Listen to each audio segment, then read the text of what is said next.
मनु जी के दो बेटे में एक बेटा है प्रियव्रत, एक बेटा है उत्तानपाद।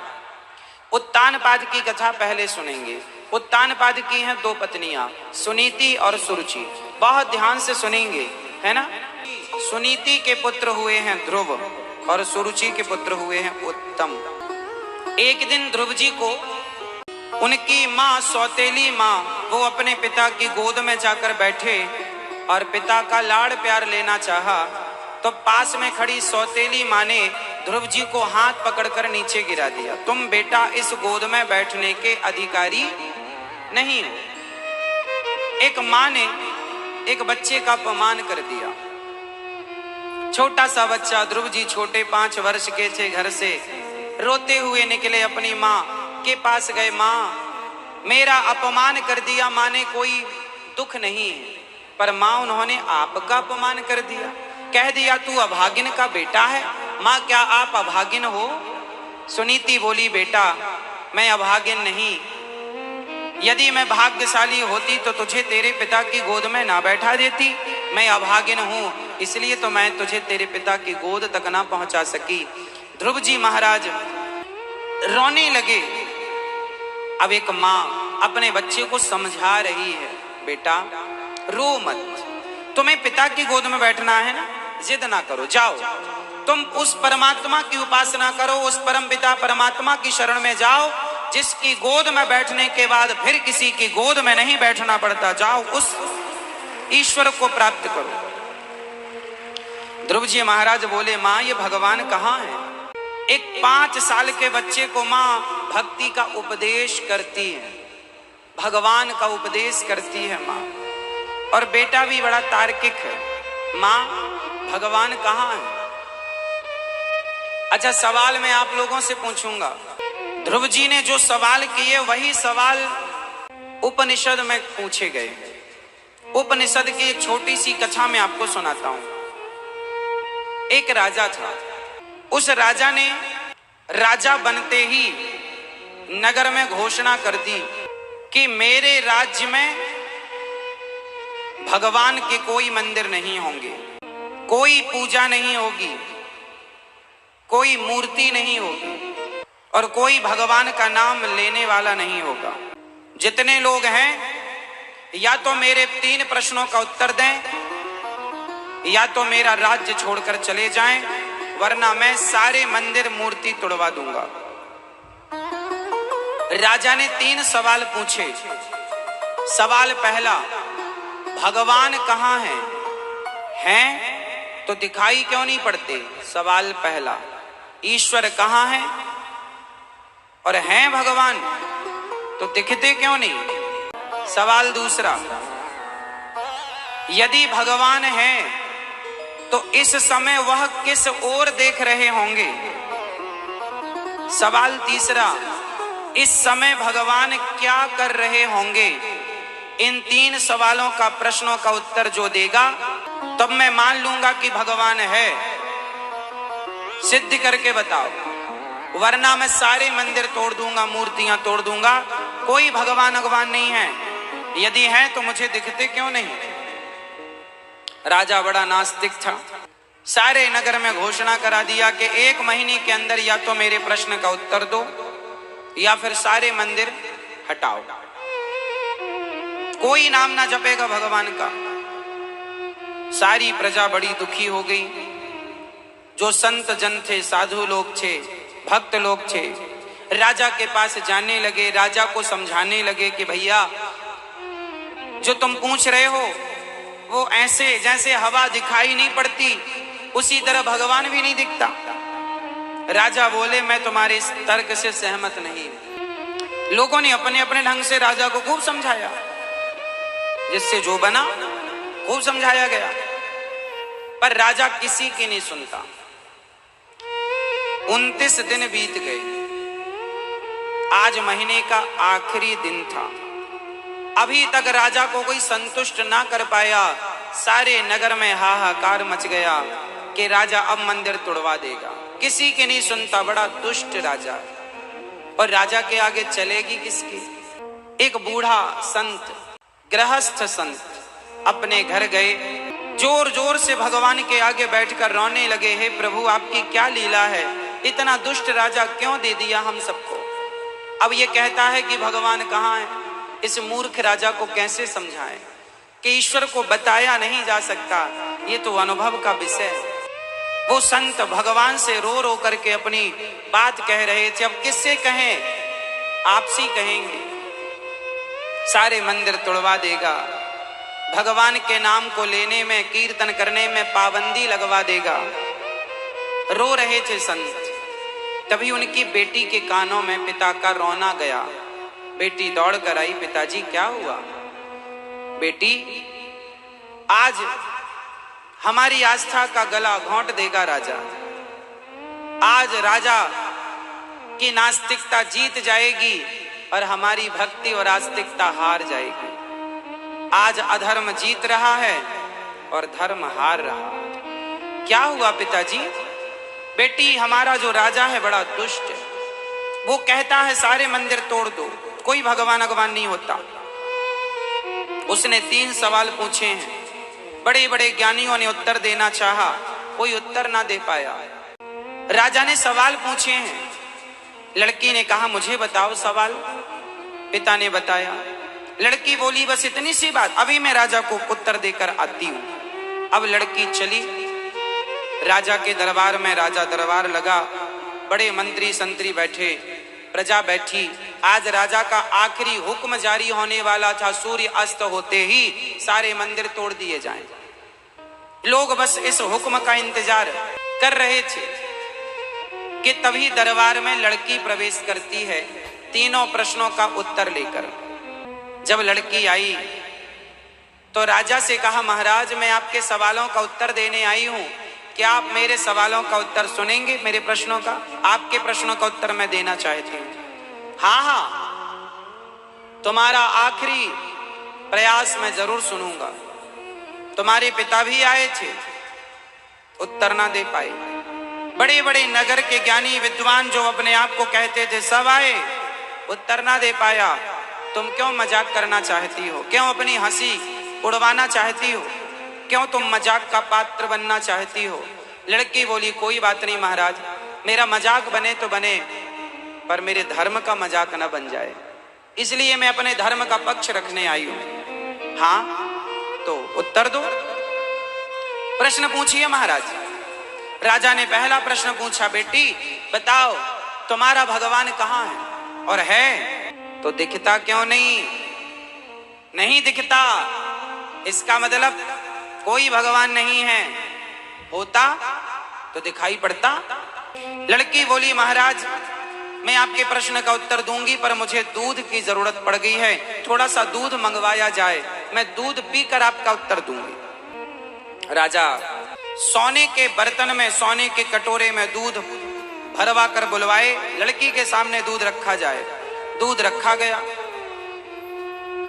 लड़की ने उस दूध में, कटोरे में उंगलियां डाल दी, हाथ डाल दिया और ऐसे ऐसे चलाने लग गई लड़की। बहुत देर हो गई, राजा को लगा साइको है क्या, पागल है क्या। काफी देर हो गई, राजा को लगा कि भाई क्या कर रही हो तुम, समय बर्बाद क्यों कर रही हो। लड़की बोली महाराज मैं समय बर्बाद नहीं कर रही हूं, मैं ढूंढ रही हूं कि इसमें मक्खन कहां छिपा है। राजा बोला तुम पागल हो गई हो क्या, अरे दूध में कोई ऐसे मक्खन मिलता है। तो फिर महाराज कैसे मिलता है आप ही बताओ। अरे दूध को जमाओ, दही बनाओ, दही का मथानी से मंथन करो, तब मक्खन प्रकट होगा। लड़की ने पलटकर जवाब दिया महाराज इस दूध में मक्खन है या नहीं, इस दूध में मक्खन है या नहीं। राजा बोला है। लड़की बोली महाराज यदि इस दूध में मक्खन है तो बताओ हमें दिखाई क्यों नहीं पड़ रहा है, क्यों नहीं दिखता हमें, हमें तो नजर नहीं आ रहा है, क्या आपको नजर आ रहा है। राजा बोले नहीं। लड़की बोली महाराज इस दूध में यदि मक्खन नहीं दिख रहा है तो मक्खन नहीं होगा। राजा बोले नहीं बेटा मक्खन है, उस मक्खन तक पहुंचने का एक प्रोसेस है, दूध का दही बनाओ, फिर मंथन करो तो मक्खन की प्राप्ति होगी। लड़की ने उत्तर दिया, महाराज आपके दोनों प्रश्नों का उत्तर यही है। जैसे आपने पहला प्रश्न पूछा कि भगवान कहाँ है, तो जैसे दूध के कण कण में मक्खन समाया है, ऐसे सृष्टि के कण कण में भगवान समाये हैं। उत्तर, आपने प्रश्न किया कि भगवान है तो दिखाई क्यों नहीं पड़ता? जैसे दूध में मक्खन तो है, पर दिखने के लिए दही का मंथन करना जरूरी है, उसी तरह भगवान तो कण कण में है, लेकिन उस परमात्मा तक पहुंचने के लिए भक्ति की मछानी लाकर और श्रद्धा की रस्सी बांधकर मथने की जरूरत है, तब भगवान प्रकट होते हैं। वो श्रद्धा और प्रेम चाहिए महाराज। बिना मछानी और बिना रस्सी के, किसी के पास दही हो और मछानी हो और रस्सी ना हो तो भी मक्खन नहीं निकलेगा। बोलो हाँ। दही भी हो, मछानी भी हो और रस्सी भी हो और निकालने वाला ना हो तो भी ना निकलेगा।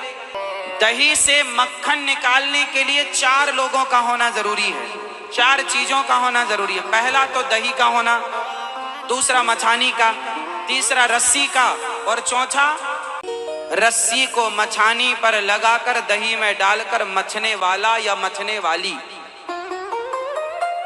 4 लोगों के मिलने से 5वां मक्खन मिलता है। एक प्रोसेस है। उसी तरह ये संसार दही की तरह है, जिसमें परमात्मा समाया हुआ, जैसे दही में मक्खन समाया हुआ। ये संसार दही की तरह है राजन, और ज्ञान मछानी की तरह है, और श्रद्धा की रस्सी चाहिए। जब ज्ञान की मछानी पर श्रद्धा की रस्सी लपेट करके मथा जाएगा तो भक्ति रूपी भगवान रूपी मक्खन प्रकट हो जाएगा महाराज। आप कह रहे हैं कि भगवान दिखते नहीं, इसलिए भगवान नहीं है, तो दही में तो मक्खन भी नजर नहीं आता, दूध में मक्खन भी नजर नहीं आता, तो क्या आप ये कह देंगे कि नहीं है? राजा उस लड़की के इस तर्क से सहमत हो गए। बात तो ठीक है ना, ईश्वर अतर्क है। लड़की ने राजा को समझाया, तरीके से राजा संतुष्ट हुआ। सवाल दूसरा राजा ने पूछा, बेटी बताओ, मैं तुम्हारे पहले प्रश्न से संतुष्ट हूं उत्तर से। दूसरा सवाल यह है कि भगवान अभी किस ओर देख रहे होंगे? लड़की ने कहा, महाराज मुझे एक मोमबत्ती की जरूरत है।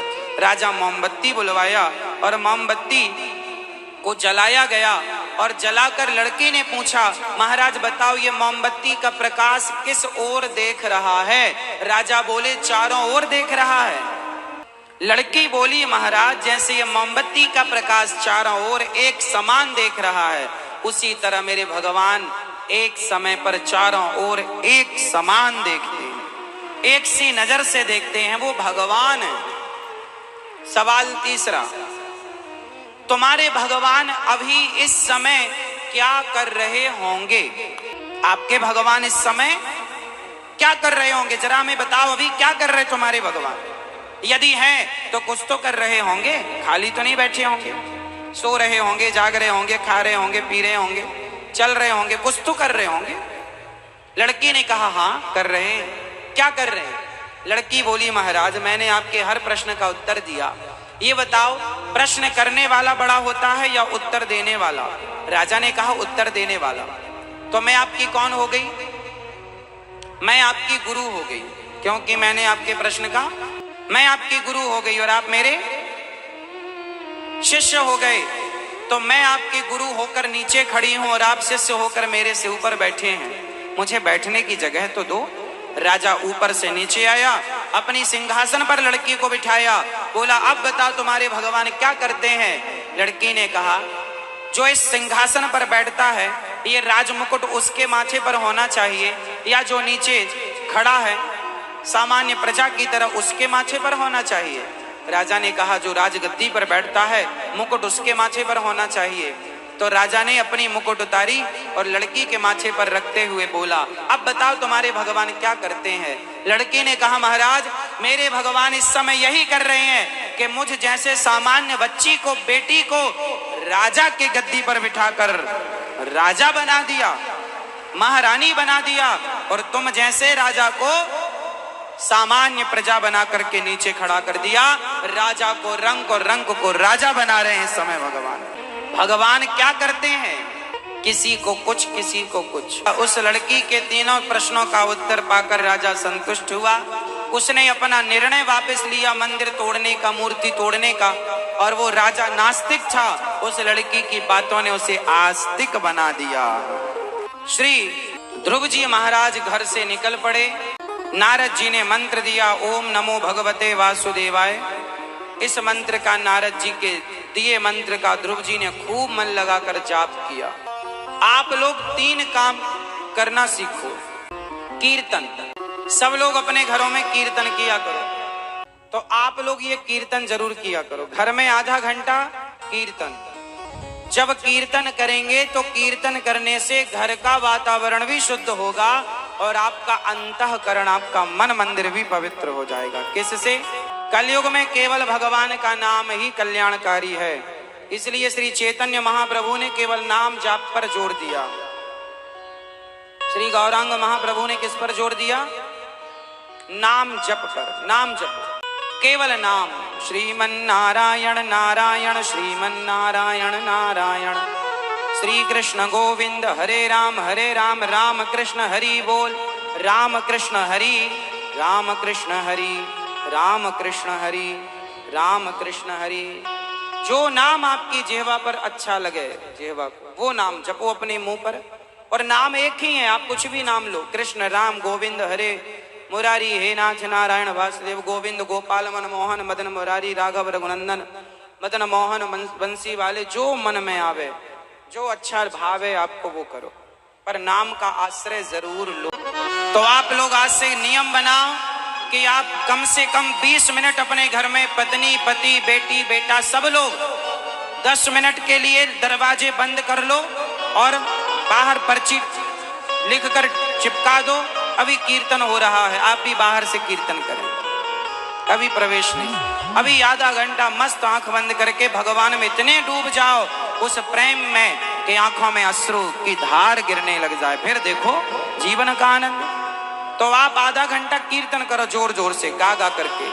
आप कीर्तन करना मेरी माँ, बहुत सारे उपाय करने की जरूरत नहीं है। भगवान के नाम में इतना पावर है कि वो हर समस्या का समाधान भगवान का नाम है, हर दुखों से बचाने वाले भगवान है, और कोई उपाय की जरूरत नहीं। जो भगवान के नाम पर विश्वास करता है फिर उसे कहीं दर दर की ठोकर खाने की जरूरत। तो रोज कीर्तन करो, अपने घर में रोज कीर्तन करो। पहला तो कीर्तन करना सीखिए।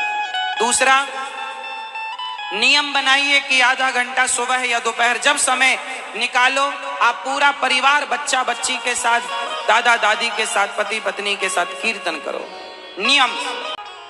और यदि आपने ये किया तो आप स्टाम्प पर लिखवा के लाना, मैं साइन करूंगा। जो आप चाहते हैं, संसार का सुख चाहते हैं तो सुख मिलेगा, धन चाहते हैं धन मिलेगा, यदि आप पद प्रतिष्ठा चाहते हैं पद प्रतिष्ठा मिलेगी, और मोक्ष चाहते हैं तो भगवान नाम से मोक्ष। जो चाहिए, जो कामना है आप लिख के रख दो भगवान के चरणों में, कागज पर नियम बनाना है हमेशा, जब तक प्राण रहेंगे आपको कीर्तन करना है। आप इच्छा लिख करके भगवान के चरणों में रख दो, कीर्तन करते रहो, भगवान से अथाह प्रेम रखो। बस जो इच्छा है लिख के रख दो भगवान गोपाल जी के चरणों में। बस जो इच्छा है वो पूरी ना हो जाए तो कहना, और आप कीर्तन निरंतर बनाए रखो। आपके घर का क्लेश कष्ट ना समाप्त हो जाए, एक बार मेरे कहने से नाम पर विश्वास करके देखिए, खूब कीर्तन कीजिए, नियम बनाइए। चैतन्य महाप्रभु क्या करते थे? कीर्तन, नाम जप। तुलसीदास जी ने क्या किया? खूब नाम जप किया। मीराबाई क्या करती हैं? नाम जप मेरे तो गिरधर गोपाल, मेरे तो गिरधर गोपाल, मेरे तो गिरधर, केवल नाम जप गिरधर गोपाल, गिरधर गोपाल, गिरधर गोपाल, गिरधर गोपाल, नाम जप। तुलसीदास जी ने सीताराम सीताराम सीताराम सीता नाम जप। कबीरदास जी ने नाम जप, कबीरा सब जग निर्धना धनवंता नहीं कोय, धनवंता सोई जानिए जेखे राम नाम धन होए, राम राम सीताराम, केवल नाम जप। श्री रामानुजाचार्य स्वामी जी ने केवल नाम जप कराया, नाम जप, खूब नाम जप करो, कीर्तन करो बस, और 3 नियम का पालन करो। नियम जरूरी है। नियम क्या क्या होना चाहिए? पहला नियम माथे पर तिलक लगाने का। माथे पर क्या लगाएंगे मेरी माँ? तिलक।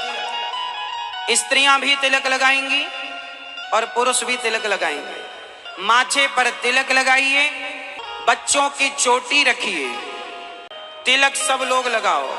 स्त्रियां माथे पर व्हाइट कलर से वी बनाए, ये भगवान के चरण मान करके हम भगवान के चरण, इस भाव से तिलक लगाया जाता है कि भगवान, हमारे माथे पर तिलक है ना, ये 2 ऊपर की तरफ जो ये भगवान के चरण है, नीचे ये चरणों को रखने की आसन है, बीच में लाल वो माता लक्ष्मी है।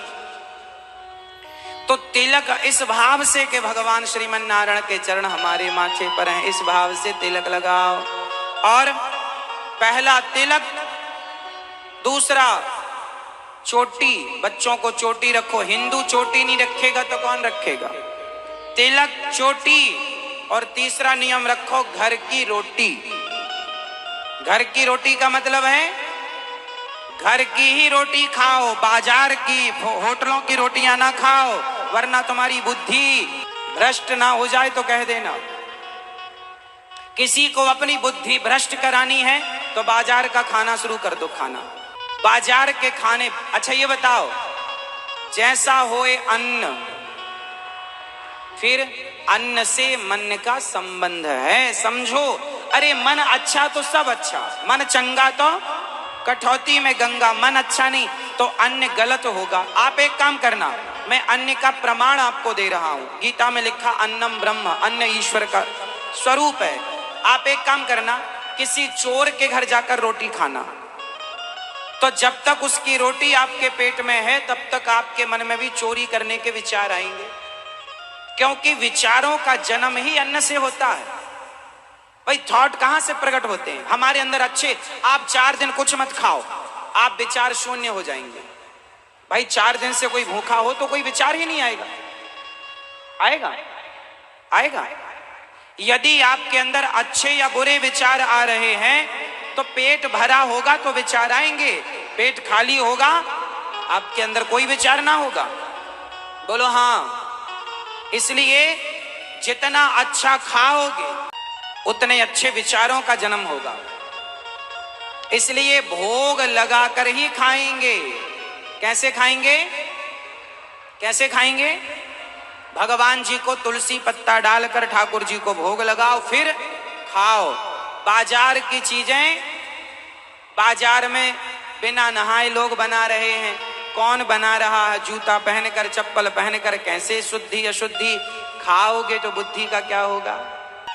इसलिए जैसा अन्न, यदि मन को संवारना है तो फिर अन्न को सुधारना पड़ेगा। यदि मन को नहीं संवारना तो फिर जो आप खाते हैं खाओ।